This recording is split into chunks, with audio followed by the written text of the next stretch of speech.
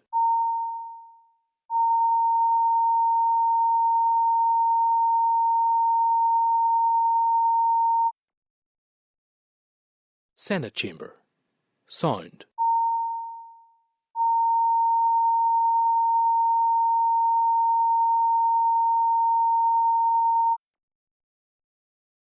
Senate Chamber.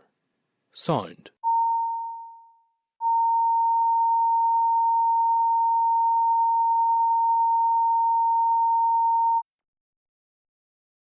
Senate Chamber. Sound.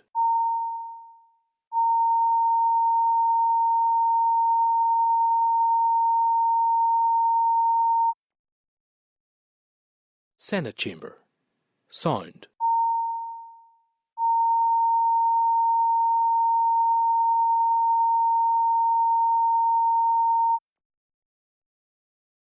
Senate Chamber. Sound.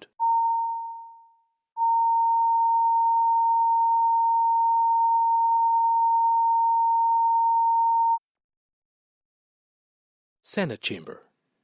Sound.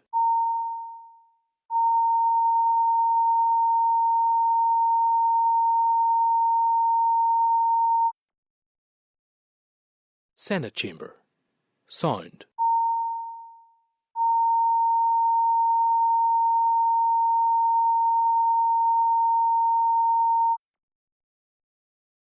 Senate Chamber. Sound.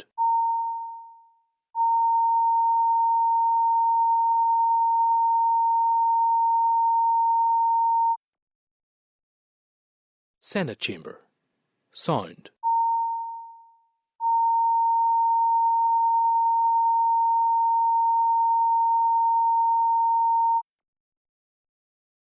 Senate Chamber. Sound.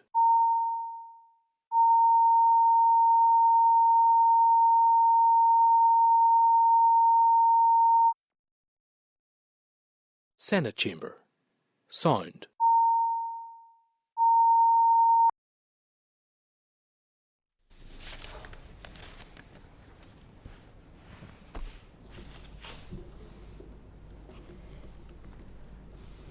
Okay, members, we are now back in public session. We have considered the relevant Northern Ireland Audit Office reports and reviewed them and made a decision on a number of them that we'll be taking forward. These are all important areas, obviously, to the committee and very relevant to the people that we represent right across our constituencies. But we have made a decision that the best move in relation to water quality in rivers and lakes, the report from the Northern Ireland Audit Office, is to release that report. Members agreed? Agreed. Okay, and we will retain the others for now, subject to any further release of or publication of reports from the Northern Ireland Audit Office. Thank you, members. Any comments on that? No? Okay, thank you. We will now go back into closed session for the remainder of the meeting, and thank you, members, for your patience.